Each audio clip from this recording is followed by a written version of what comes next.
آج کی ویڈیو کا ٹاپک ہے کریم جن، جو کہ ہر انسان کے ساتھ ہوتا ہے۔ نبی کریم صلی اللہ علیہ وآلہ وسلم سے صحابہ نے ہمت کر کے پوچھ لیا کہ یا رسول اللہ صلی اللہ علیہ وآلہ وسلم، کیا یہ جن آپ کے ساتھ بھی ہے؟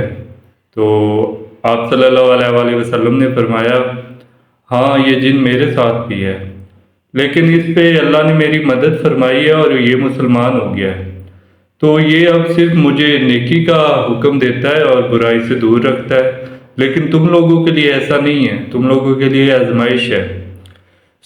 یہ جو کریم جن ہے نا، یہ آپ کی صورت بھی اختیار کر سکتا ہے، آپ کی آواز بھی کاپی کر سکتا ہے، آپ کا چال چلن بھی کاپی کر سکتا ہے، کیونکہ یہ آپ کے ساتھ ہوتا ہے، تو بیسیکلی یہ آپ کے بارے میں سب کچھ جانتا ہے۔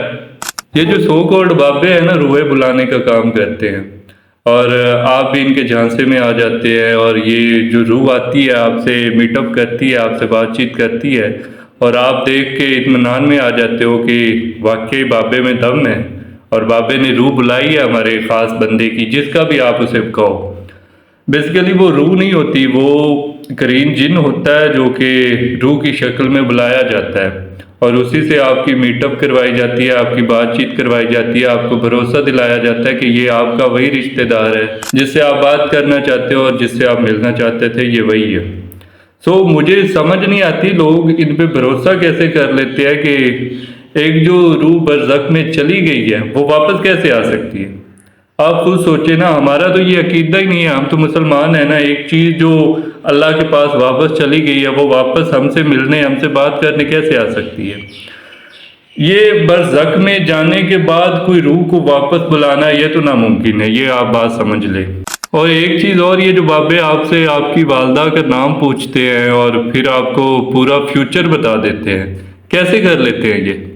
رسول اللہ صلی اللہ علیہ وآلہ وسلم نے تو ایسا کچھ نہیں بتایا، نہ ہی کسی صحابی کو اس کا فیوچر بتایا، اور نہ ہی کسی کو اس کا آنے والے کل کے بارے میں آگاہ کیا ہے۔ اس طرح تو پھر پتہ چل جاتا نا قیامت بھی کب آنی ہے۔ یہ بابے ہمیں قیامت کا دن بھی بتا دیتے، یہ بابے ہمیں قیامت کا دن کیوں نہیں بتاتے؟ اور بھائی فراڈ ہوتا ہے یہ سارا کچھ۔ یہ جو بابے آپ سے آپ کی والدہ کا نام پوچھتے ہیں، پھر آپ کو اپنا فیوچر بتاتے ہیں، پھر فیوچر میں برائٹنس دکھاتے ہیں۔ دیکھیں، برائٹنس تبھی آئے گی جب آپ محنت کریں گے، ایک چیز پہ کام کرتے رہیں گے، اور اللہ پہ توکل کریں گے، اللہ پہ بھروسہ کریں گے کہ اللہ مجھے کامیابی دے گا، تبھی آپ کی لائف میں برائٹنس آئے گی۔ چاہے وہ دین کا کانسیپٹ ہے، چاہے دنیا کا کانسیپٹ ہے، جب تک اللہ کی رضا نہیں ہوگی آپ کامیاب نہیں ہوں گے۔ اور رسول اللہ صلی اللہ علیہ وآلہ وسلم نے تو فرمایا ہے کہ آپ وضو کریں، 2 رکعت نفل پڑھیں اور دعا کریں اس کام کے بارے میں جس کو آپ سوچ رہے ہیں۔ اگر وہ آپ کے لیے بہتر ہوگا تو آسانی پیدا ہو جائے گی، اگر وہ آپ کے لیے بہتر نہیں ہوگا تو وہ چیز آپ کو میسر نہیں ہوگی۔ یہ صرف آپ سے پیسہ لینے کی ترکیبیں ہوتی ہے بابوں کی، اور اس کے پاس کچھ بھی نہیں ہوتا، نالج کچھ بھی نہیں ہوتی۔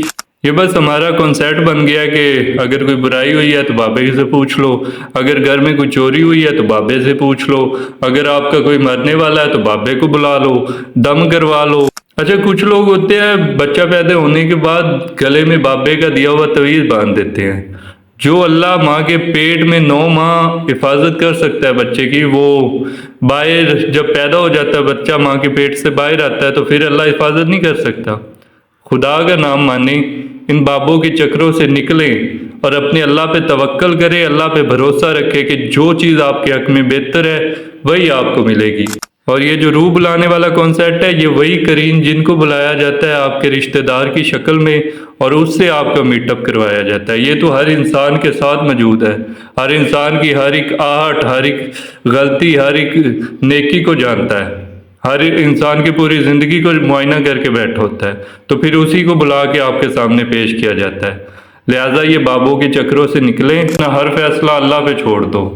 اللہ تمہارے حق میں ہمیشہ بہتر نہیں بہترین فیصلہ کرتا ہے۔